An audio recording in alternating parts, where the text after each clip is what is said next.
Assalamualaikum warahmatullahi wabarakatuh.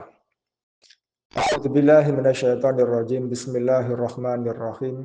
Alhamdulillahi rabbil alamin wassalatu wassalamu ala sayyidina Muhammadin wa ala alihi wa ashabihi ajmain, amma ba'd. Sobat embun yang dirahmati Allah dimanapun Anda berada. Dalam menyambut Ramadan, kita sering mendengar kata-kata marhaban ya Ramadan. Sedangkan dalam menyambut tamu-tamu yang lain, tamu-tamu misalnya tamu kehormatan, kita sering menggunakan kata-kata ahlan wa sahlan. Artinya, secara bahasa Arab, kata-kata menyambut tamu itu kadang menggunakan ahlan wa sahlan, kadang juga menggunakan marhaban. Tetapi untuk Ramadan, kita tidak pernah mendengar menyambutnya dengan kata-kata ahlan wa sahlan ya Ramadan. Tapi kata sambutan yang digunakan adalah marhaban ya Ramadan. Kenapa demikian? Ada makna yang berbeda antara ahlan wa sahlan dan marhaban. Sekalipun dua-duanya sering dipakai untuk kata sambutan menerima tamu.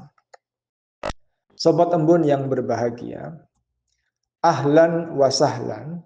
Ahlan itu dari kata ahlun, artinya keluarga. Ahlan wa sahlan, artinya yang diperintah untuk aktif itu adalah tamunya. Sehingga kalau kita menyampaikan kata-kata sambutan ahlan wa sahlan, itu seakan-akan kita meminta tamu kita, wahai tamuku, anggaplah aku ini sebagai keluargamu, maka nyamanlah bertamu di rumahku. Jadi yang disuruh aktif adalah tamunya. Disuruh aktif menganggap tuan rumah sebagai keluarganya. Sedangkan marhaban itu dari kata rohiba, artinya lapang atau luas. Kalau rohiba itu yang aktif adalah penerima tamunya, bukan tamunya.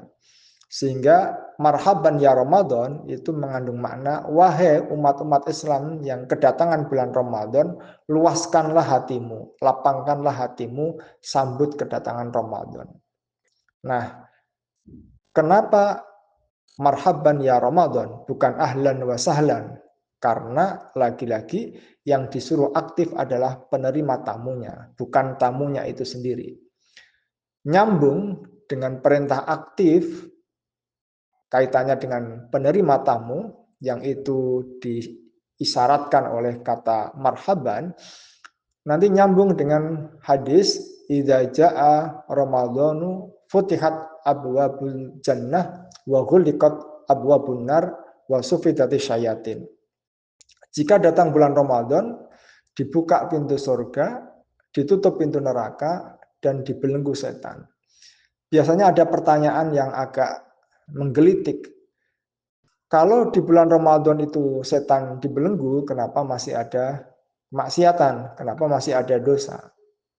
Nah, di situ nyambung dengan yang tadi. Sekalipun setan dibelenggu, itu tidak kemudian kita maknai secara tekstual, setannya yang dibelenggu. Tetapi menggunakan semangat marhaban tadi, bahwa yang disuruh aktif adalah penerima tamunya, berarti ketika datang bulan Ramadan, kita umat Islam itu disuruh aktif mengisi Ramadan dengan amal ibadah yang maksimal. Sehingga saking aktifnya, tidak ada agenda bagi setan untuk mengganggu kita. Tidak ada agenda, tidak ada jeda waktu bagi setan untuk mengganggu kita. Kenapa? Karena kita aktif menyambut Ramadan dengan ibadah-ibadah yang maksimal. Disitulah kemudian makna setan terbelenggu. Jadi dia bukan dibelenggu secara fisik, tapi dia seakan-akan terbelenggu karena tidak punya waktu untuk menggoda manusia. Kenapa? Karena umat manusianya marhaban, menyambut Ramadan. Aktif menyambut Ramadan dengan amal ibadah yang maksimal dari satu ibadah ke ibadah yang lainnya. Demikian mudah-mudahan kita senantiasa ditetapkan oleh Allah sebagai hamba-hambanya yang berlapang dada dan aktif mengisi Ramadan sehingga setan tidak punya waktu untuk menggoda kita. Billahi taufik wal hidayah. Wassalamualaikum warahmatullahi wabarakatuh.